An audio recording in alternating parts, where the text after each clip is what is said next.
One time, 2 weeks past the start of deer season, I decided to venture into the wilderness in an area I saw while doing a little electronic scouting on Google Earth.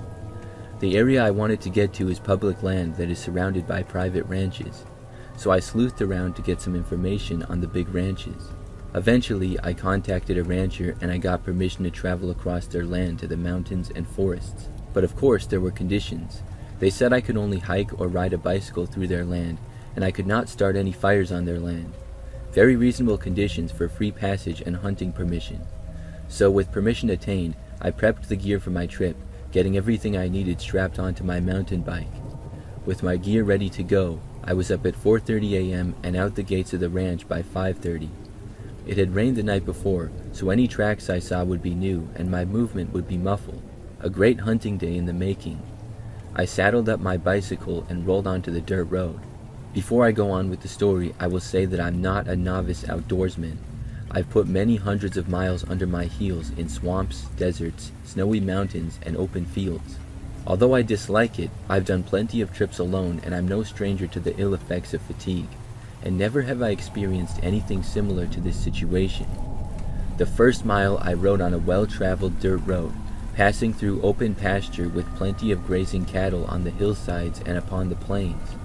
Once at the foothills of the mountains there was a fork in the road, with one path going steeply off to the right and on top of a hill which evolved into a ridgeline. The other path gently inclined to the left and into a tight-sloped canyon. My intuition told me to go to the left since the canyon floor had probably been leveled by years of water travel and floods, making it a smooth and simple ride. Boy, was I wrong. The canyon was overgrown in many places with groves of aspens and rabbit brush. Sometimes the aspens were so thick in the tight confines of the canyon they blocked the sky. In the tight turns of the canyon, sediment had piled up into small but very steep muddy hills. In 2 spots, the canyon opened up into a larger clearing about 1.5 acres in size. It was in these spots that I found a few cattle resting and grazing. It was at the end of the second clearing that I came to a spot I will call the Straits. Massive cliffs from both sides of the canyon lowered, and then converged to a bottleneck that was only about 20 feet wide. As I approached the Straits, I was impressed by the geological formation and I took a picture. When I got to the mouth of the Straits, I had my first moment of what I will call distress. It was almost like I had crossed a threshold of some kind. When I went to step through the Straits, a massive sudden gust of wind blew, knocking me off balance. At the time, I was surprised and taken aback. For a moment, I felt like someone was slamming a door in my face, as if it was done intentionally to make me feel unwelcome. After the surprise faded, I thought a gust from a mountain pressure system must have blown through the canyon and been amplified by the sudden bottleneck where I stood. Just coincidental timing. The original thought faded entirely, and I didn't even reflect on it until the next day. I was out deer hunting, and that was at the front of my mind. As I went through the final stretch of the Slot Canyon, the sky darkened and the wind increased, blowing into my face. Again, just a storm rolling in, which I was ready for and welcomed. I was downwind, so the deer would never smell me coming. I hit the end of the trail at a third, very large opening and pasture where 6 cows were grazing. To my right was a large uphill canyon where I had planned on hunting. There I planned to ditch my bike and hike up the steep ridges and mountainside on foot, looking for the canyon below for deer while also scanning the slopes. The area of the forest and mountains was far from any sign of roads or humans, other than the trail cutting through the canyon I had rode through, used for herding cattle. I hid my bike and took off on foot. In the next several hours, I did my scouting and hunting. I didn't have much luck with the hunting, and the day had grown late now. I had put in some 3 miles of intense biking and another 3 of extremely difficult hiking on nearby vertical slopes with my gear. Also, frost had come in a few hours before, and it was freezing the moisture of my breath into my beard and mustache, and I did not want to risk getting stuck in a storm. This late in the day, there was no way I'd be packing a carcass out in my exhausted state. I sat on a ridge, ate some food, and stood up to leave. About halfway back to my bike, I began to get a creeping suspicion that I was being watched. I had no reason to feel that way. I heard no noises, nor saw anything alarming, but a feeling of paranoia began to invade my mind. It was so subtle I hardly noticed. When I reached my bike, I felt distress at the fact that I had to resituate my pack and strap it down before I could ride. I questioned myself and literally paused and mentally asked myself why I was so upset right now, and I immediately had the realization and feeling that I was being followed. Panic shot through me like electricity. Before I knew what I was doing, I instinctively snatched my rifle from the tree I had leaned it upon. I flicked off the safety and scanned all 360 degrees around me. Nothing was there at all, but I couldn't shake the feeling. In fact, the feeling evolved, and I began to feel dread. I felt a cold, suffocating recognition that something terrible or evil had found me. I didn't know what this something was, but I decided to throw my gear on my back and get out from the trees at the mouth of the canyon and awkwardly ride out to the clearing and sit by the cows. If something was hunting me, maybe the cows would see it first while I was saddling up and give me a warning, or maybe one of them would get pounced on instead of me. As I got close to the cows, they backed up a little bit, but stayed nearby and watched as I strapped my pack down. I looked up to scan to see where the cows were looking. Some looked at me, some looked at the canyon I had come from, and a calf was munching grass and paying no mind at all. In a few minutes I was packed, and I checked my map to see if there was an alternative route out. My instincts told me that going back the way I came would not be a good choice. Sure enough, the path I had chosen not to take earlier in the day led around over the same clearing I was in. This new path was longer though, and I would have to climb to the summit of a steep and large hill first. On the positive side, once I got to the peak, it would all be downhill, and I could quickly cruise away from whatever I felt was following me. The hill was steep and muddy, and the air was freezing and dry, but the ground was wet. My muscles were burning as I pushed my bike up the slope and slipped around in the mud. At one point on the ascent, I paused to breathe, and I heard a soft sound behind me in the distance. I wheeled around, and there about 60 yards behind me were the 6 cows, frozen, staring at me. I was relieved for a second, and then realized how odd it was. I knew that packs of animals will often follow a lead animal into a dangerous area, and trail off at a distance in case the leader gets pounced on. Reflecting now, I think it was ironic they were doing that, given that I was using them as bait only a bit earlier. As I mused at the possibility, I turned to continue walking, and saw something in the woods to my left that confirmed my suspicion. There was a skeleton of a cow, well over a year old, about 30 yards into the aspens forest. With that, I wheeled my rifle from my back to my chest, and moved it from full safety to half safety and kept going uphill. I paused several more times for breath, and every time I turned, the cows were there, frozen, staring at me, following me up the hill. After what felt like an eternity, I reached the peak. As I cleared the forest, I saw other cows at the peak grazing on grass. I paused to breathe, and the cows who had been following me passed me up and joined their companions. That sign gave me relief, and I felt safe again as I cruised my bike down the hill all the way down to the ranch and back to my car. I threw my bike on the back and went home. That night while I was sleeping, I had a nightmare. The feeling of dread returned, and a voice in my head appeared telling me never to go back to that hunting spot again. The voice sounded like mine, but felt like someone else. The message was clear though. Only bad things awaited me if I returned there. Not wanting to test this, I accepted whatever this something was telling me. In the time since this all occurred, I've reviewed that day in my mind as well as the pictures that I took during the first half of the day. I realize now that creeping sensation of paranoia had been making its way into my mind since the moment I entered the canyon to the left. My mind was still so focused and excited on getting out to hunt that I didn't recognize my state of paranoia until later. Part of me felt fear from potential physical harm, but the dread that came upon me that day and that night were something spiritually evil. I've hunted in bear, wolf, and bobcat territory many times in my life, and I've never felt that feeling I had that day before. As I said before, I've had plenty of solo trips in my free time where I've been alone in the middle of the wilderness on my own before, but felt absolutely nothing like I did that day. Something was following me, something was trying to get me, something unnatural. I don't know how any of the other stuff that I saw that day ties in, like the cow carcass or the following cows.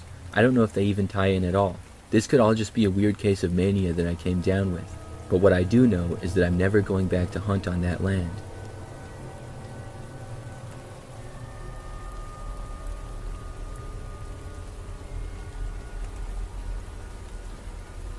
I'm a retired man now, but back in my youth, my pals and I were big hunters. We went out to Wyoming once, looking to hunt in the true wilderness. The forests around us were nice for hunting, but fell short of hunting that could be done in other areas, such as Wyoming. None of us had ever been to this part of the wilderness before, so we made a trip out. When we got there to hunt, our strategy was to walk in parallel lines to each other about a half-mile apart. The idea was that if anything went wrong, we could send out a warning signal. That way, someone would be able to come and help, which was important because we were deep into the forest, alone with no other hunters or people.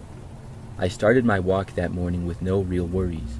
I walked for a couple of miles, seeing nothing but small animals. I had my rifle with me and kept my eyes open looking for big game. After a while, I noticed something. It had become very quiet around me, and the usual background noises of the forest were gone. No birds singing or squirrels chattering in the trees. I stopped and listened for a second, trying to figure out what was going on. It was like a heavy, unnatural silence that made the hairs on the back of my neck stand up. Little did I know that when I stopped walking to listen for the forest, I had become an easier target. I heard something behind me, maybe 20 feet away. The sound of something moving fast, with heavy footfalls. I didn't even fully have time to turn around before I saw a grizzly bear was on me. The grizzly was so quick that I didn't even have time to shoot, and I was instantly in survival mode for my life. All I remember after that instance was putting up my rifle towards my head and neck area as my only shot at self-defense. I was trying to keep the bear away with my rifle. It had to have been only a few seconds that the grizzly was on me before I heard gunshots. My pal had saved me from being mauled to death by a grizzly bear. The pal who was the closest to me was walking about a half-mile off in that parallel line when he had seen the grizzly stalking me. My pal had closed the half-mile gap just in time to save my life.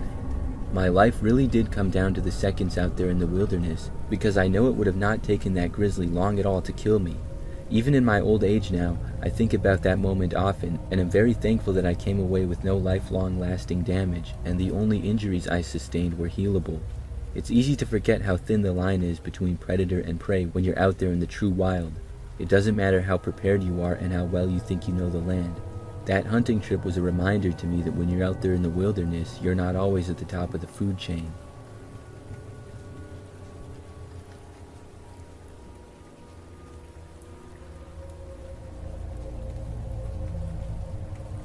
I was hiking in the Olympic National Forest a few years ago by myself and my 2 dogs.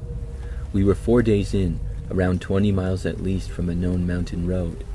I was camping at around 7,000 feet that night, or right where the tree line started thinning out.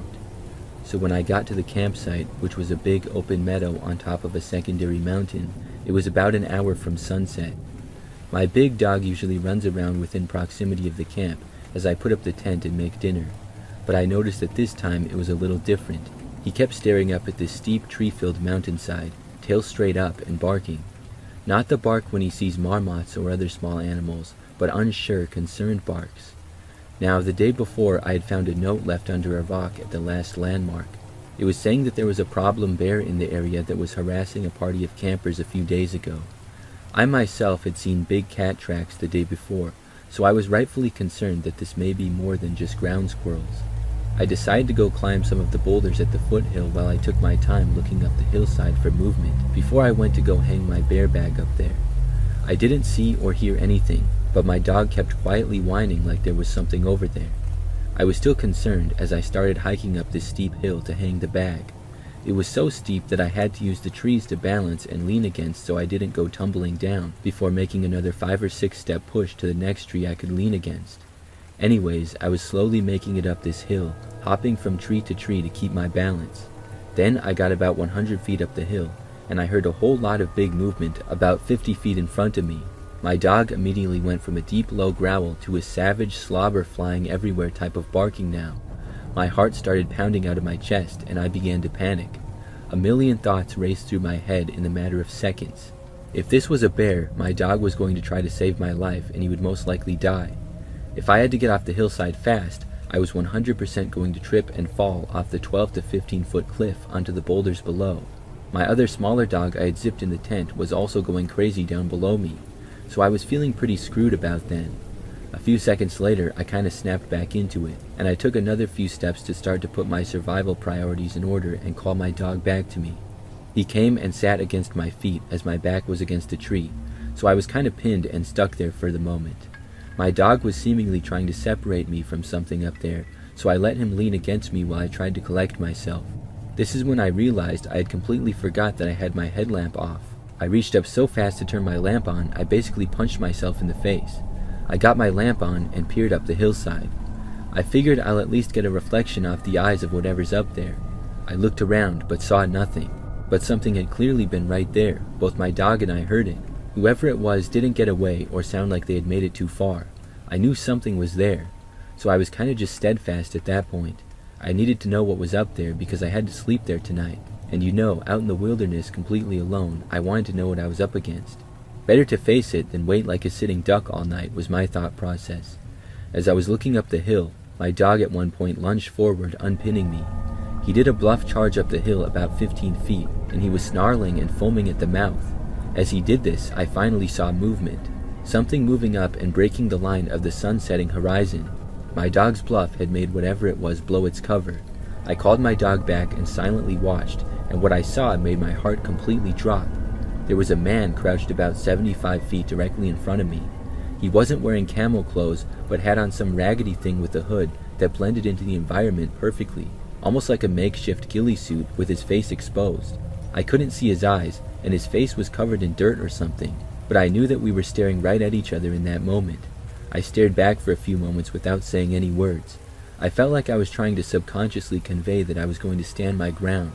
I wanted him to know that I saw him, but I guess I was just too shaken to speak. I did have to get off of that hill before total dark, or I could be seriously hurt trying to get back down. So carefully, I started heading down with my dog, who didn't want to leave, but listened. Periodically, I would step with my back against a tree holding me up, and I would look in that direction again, just to make it even more clear that I saw him. Eventually, I made it back to the tent near the boulders at the bottom of the hill. In a mixture of being terrified, angry, and feeling the need to do something, I reached into my bag and pulled out my .40 pistol. I fired a single shot into the air as the sun was setting as a warning, then climbed into my tent without eating and laid with my gun next to me until first light. As soon as the sun came up, I packed up my gear and left back down the mountain. It was dark by the time I made it to the last camp, about 4 miles from my vehicle. Thankfully, there were other people there. We sat around a fire they made, and I felt pretty relieved and safe. They told me they were planning to head that way where I was the night before in the morning. I told them my story in detail, and needless to say, we both walked back to our cars the next morning. The thing that still creeps me out to this day, though, is when I got home and started reading reviews of the same hike I was on, other people had similar experiences to mine as well. There was even a man found dead from a fall on that same boulder range 2 years ago, and a woman found murdered last year. Not saying that these events are all correlated to what I saw, but they very well could have been. It was so random and scary to see a person hiding like that in the middle of the wilderness, far away from any city or road.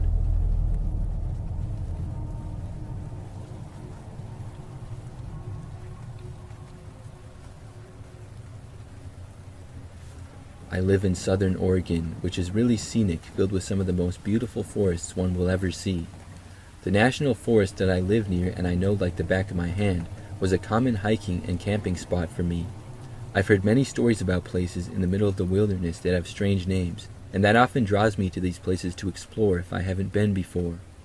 These forests also have things about them that are off, though I've never experienced anything strange.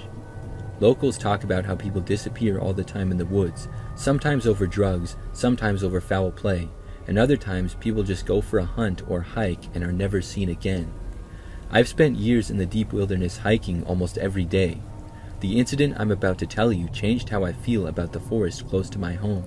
My roommate and I left our home on the outskirts of the forest to hike to a place that's basically a swamp. It is a small area of marshy swamp in a bowl-like area surrounded by mountains. There's one road in and one road out. As we climbed the mountain, the rain had started picking up, and it had been lightly raining mostly all day, but living in the Pacific Northwest, you get used to that and it doesn't stop you from adventure. We finally got to the flat swamp part and it was time to explore. We walked the trail into the flats, and as we admired the old growth trees surrounding the marsh, the wind started to pick up. There was a nasty storm coming in. The trees started to rock back and forth and make horrible snapping sounds. There aren't many safe places in a forest like this to take shelter from falling trees and branches, so we decided it was time to hike out. We hiked back to the car, and we were relieved to get in and out of the storm. The car was parked in a small turnout on the side of the road. We sat there for a few moments in the car, taking off our jackets and turning the heat on and such. That's when a truck pulled up. In the middle of the bad storm, in the complete middle of the wilderness, a really old beat-up pickup truck drove up and parked in front of our car. The truck wasn't completely blocking our car, but it was pretty close. A burly man stepped out of the driver's door and turned, looking at us. I have to say, this is the only time in my entire life that I've thought to myself, something here isn't right. The look on that guy's face gave me that instinctual fear of fight or flight. As we watched him walk around his truck, I told my roommate to just go and pull out now. The car was already running, so my roommate didn't question me and began to pull out. The man was reaching behind the seat of his truck and pulled out a long rifle. That's when my roommate fully hit the gas and we flew out of there. As we pulled down the road, the man took his gun and pointed it in our direction, but he never shot a bullet as far as I know, just aimed at our car the whole time until we were out of sight. We got home, told our neighbors about the incident, and proceeded about our day. When we got into the car the next morning to drive to town, the starter failed in our car. I often think to myself, had the starter failed out there in the wilderness, or had the bad storm not come and made us go home early, things could very well have gone south that day.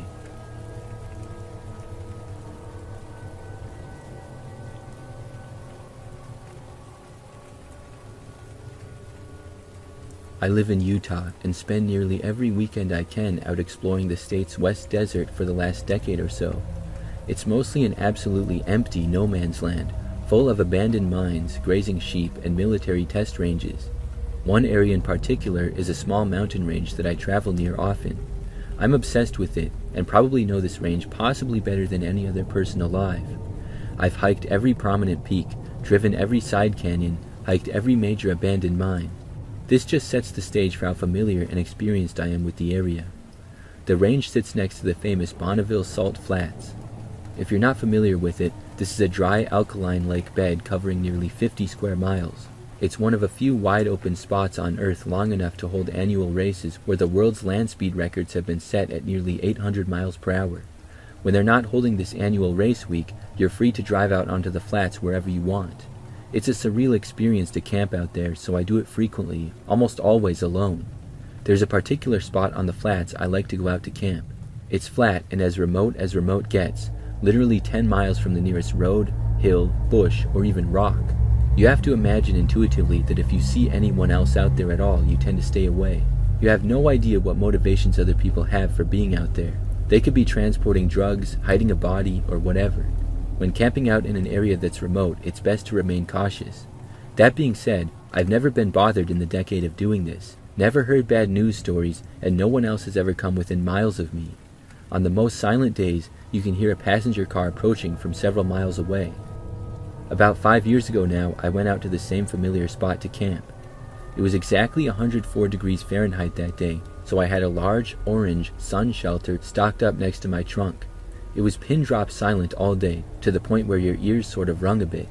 The heat baked the salty surface so much that it was all curled up everywhere, forming these crunchy rolls of texture. They were unavoidable walking around, and made a loud, satisfying crunch sound. I didn't see a single other car on the horizon in any direction all day. All I heard was the rumble of a train nearly 10 miles away. Around 7 p.m., I fell asleep for a nap under my sun shelter. I woke up naturally about an hour later. I stood up to stretch and spun slowly around, fully surveying my 360-degree view, seeing nothing for miles and no signs of life. It was about 45 minutes until the sun set behind the mountains, but plenty of light to see clearly, still about 100 degrees and dead silent. Whenever I'm out there in that wilderness, I always carry a pistol with me strapped onto my backpack. I want it to be accessible with my backpack on and also visible if I ever come across creeps on my hike.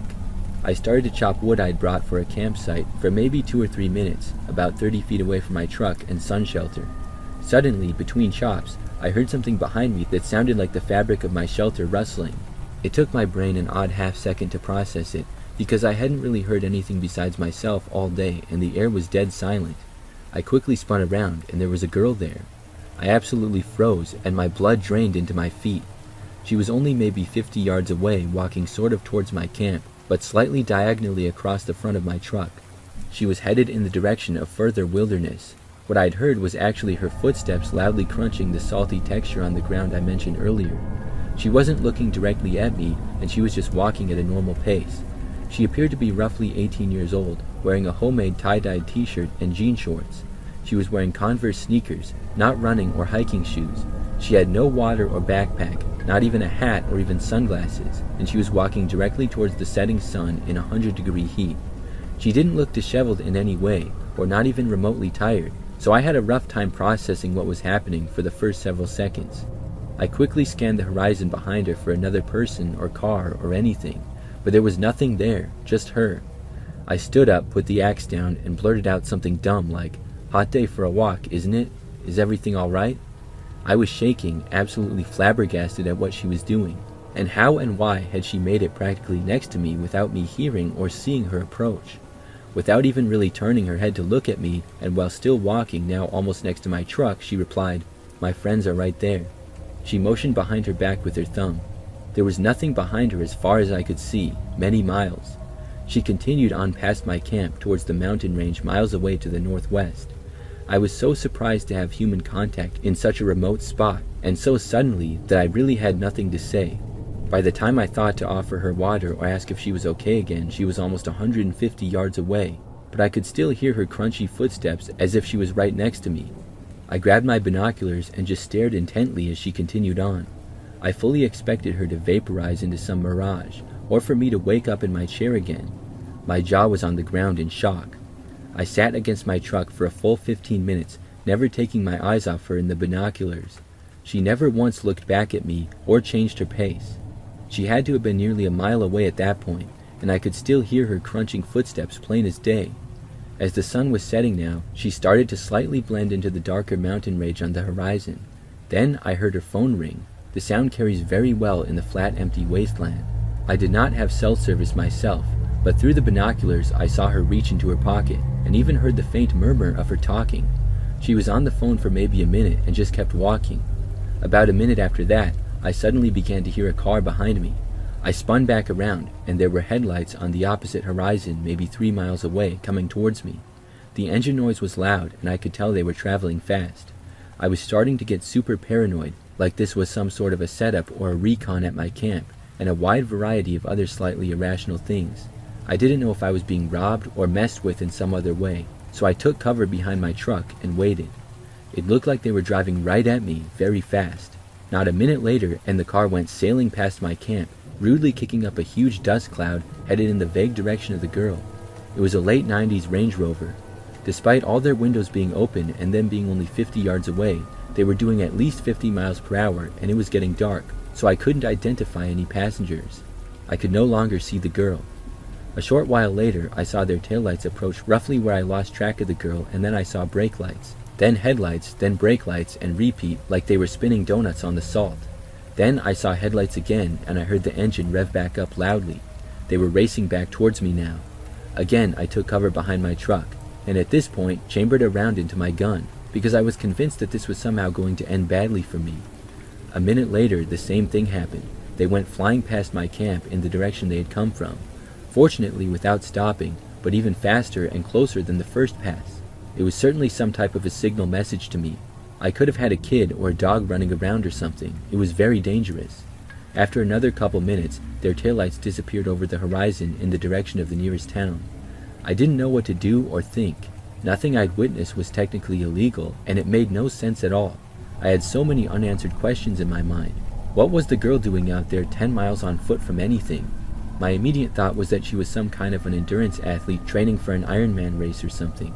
But she was too young and wasn't dressed right and had no supplies. Maybe she had gotten into a fight with her parents or friends while driving around the flats and had stomped away from them for a couple hours. Why did she approach my camp alone, with me, another stranger, obviously swinging an axe and wearing a gun? How did I not hear her approach? Was she being trafficked or something worse? Why wouldn't she have asked me for help or showed some concern on her face? Since I had no cell service, I couldn't report it. Even so, the likelihood that I would be able to point out their location or anything useful to 1 or 2 sheriffs that patrol the area was very low. I immediately decided to move my camp though. I thought maybe they would come back, or maybe they marked my location as they drove past. I set up my camp again about 10 miles away, higher in the foothills of the mountains. I was hoping for a cell signal up there, but had nothing.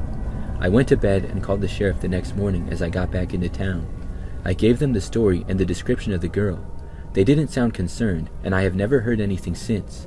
The creepiest part to me is how I didn't hear her until she was within 50 yards, even though I could hear her walking nearly a mile away later. Maybe this was all just a very elaborate hallucination that happened to me, but it all looked and sounded very real. I guess I'll never know what strange thing was going on that night.